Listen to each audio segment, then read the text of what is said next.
Nah, ini dia pesanan kopi kita. Terima kasih, Pak. Oh iya, Bentar ya, Pak ya. Ya, nggak ada uang tunai lagi. ya ampun. Pakai kartu deh. Pakai kartu kredit lagi deh.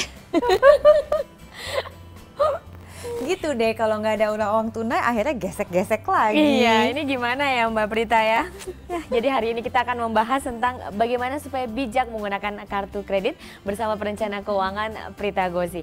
Jadi Mbak Prita, kalau supaya sebaiknya nih menggunakan kartu kredit itu pas kapan? Nah, sebetulnya kartu kredit itu paling baik digunakan pada saat uangnya memang sebetulnya sudah ada. Nah, kalau misalnya mau digunakan untuk kayak kita kongko-kongko sekarang atau mungkin untuk yang lain-lainnya, kita tuh memang harusnya sudah punya alokasi untuk membayarkan si kartu kredit tadi. Oke. Jadi bahayanya kita menggunakan kartu kredit untuk yang seperti ini adalah kalau ternyata nggak punya uangnya nih Mbak Lucia, kan minumannya udah masuk ke perut.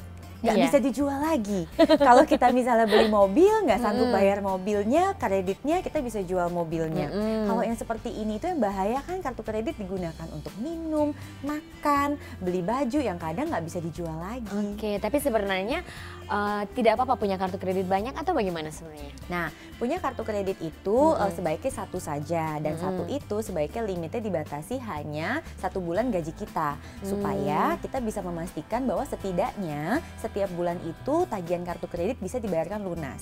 Kalaupun ternyata bengkak tagihan kartu kredit, kita bisa membayarkan setengahnya minimal. Tapi kan banyak kartu kredit tuh punya kelebihan masing-masing. Yang ini misalnya diskon di restoran yang ini, yang satu lagi diskon di tempat belanja, di tempat baju, jual baju misalnya. Nah itu bagaimana kalau saya ingin punya semuanya, punya beberapa lah paling tidak yang sering sekali banyak promo-promonya. Nah berarti setiap bulan kita mesti memang ngecek kalau misalnya setelah kita menggesek nih, kan nanti kan dapat billingnya nih. Nah itu memang harus dihitung. Jadi pada saat kita tahu oh uangnya memang sudah pasti akan habis, maka kita nggak lagi pakai kartu kredit itu. Jadi sebenarnya kalau misalnya kita bijak berkartu kredit, itu ciri-cirinya pada saat tagihan datang kita sanggup lunasin saat jatuh tempo. Kalau saya bayar minimum paymentnya saja bagaimana? Bahayanya adalah kalau membayar minimum payment sebetulnya tagihan kita tuh belum berkurang.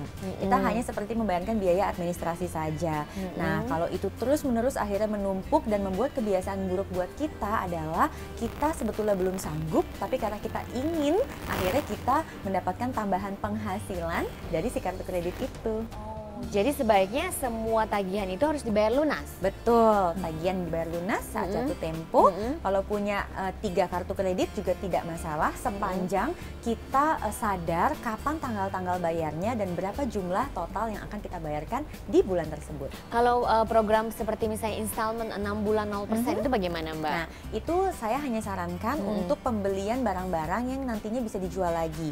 Misalnya kalau terpaksa sekali membeli telepon genggam dengan kartu kredit nggak apa-apa, tapi kalau 3 bulan kita tidak pernah bisa bayar lunas, maka telepon genggamnya harus dijual. Jadi tidak untuk membeli barang-barang yang lain ya Mbak ya, maksudnya yang tidak bisa dijual lagi? Iya, misalnya beli tiket liburan itu kurang disarankan, tapi kalau misalnya untuk beli sesuatu misalnya mesin cuci atau yang terwujud gitu ya, itu masih tidak apa-apa. Oke, tapi sebenarnya menurut Mbak Prita, penting tidak seseorang itu punya kartu kredit? Penting, karena kartu kredit itu kadang dibutuhkan saat kita traveling, pergi keluar kota harus punya cadangan. Lalu kalau misalnya asuransi kesehatan kita sistemnya reimbursement atau penggantian, kan berarti waktu masuk rumah sakit harus kita yang bayar dulu, dan kadang-kadang tagihannya itu juga cukup besar. Jadi kartu kredit bisa menjadi alat untuk bantu kita membayarkan terlebih dahulu, baru nantinya dibayarkan oleh asuransi kesehatan dengan sistem reimbursement tadi. Oke, berarti dengan kata lain sebenarnya kartu kredit ini punya banyak keuntungan ya. Hanya tinggal kita bagaimana cara memakainya ya. Terakhir mungkin tips-tips singkat bagaimana memakai kartu kredit supaya ini justru menguntungkan buat kita dan bukan sebaliknya. Ya, yang pertama cek biaya-biayanya, pastikan kartu kredit kita biayanya yang paling rendah, sebisa mungkin tidak ada biaya penalti kalau terlambat bayar, lalu biaya bunganya juga lebih rendah lagi dari 2,95% per bulan. Lalu kalau kita punya kartu kredit berapapun jumlahnya, pastikan limitnya itu bisa kita jaga. Kalau saya sarankan kalau Anda baru pertama kali punya kartu kredit, hanya maksimal 1 kali gaji bulanan kita. Oke, baik, terima kasih Mbak Prita sudah berbagi informasi dengan kita, berbagi tips-tips dengan kita. Semoga bermanfaat bagi pemirsa di rumah ya. Dan pemirsa, demikian Your Money kali ini. Kami akan kembali menjumpai Anda dengan episode Your Money selanjutnya. Thank you Mbak. Terima kasih. Kita minum dulu yuk.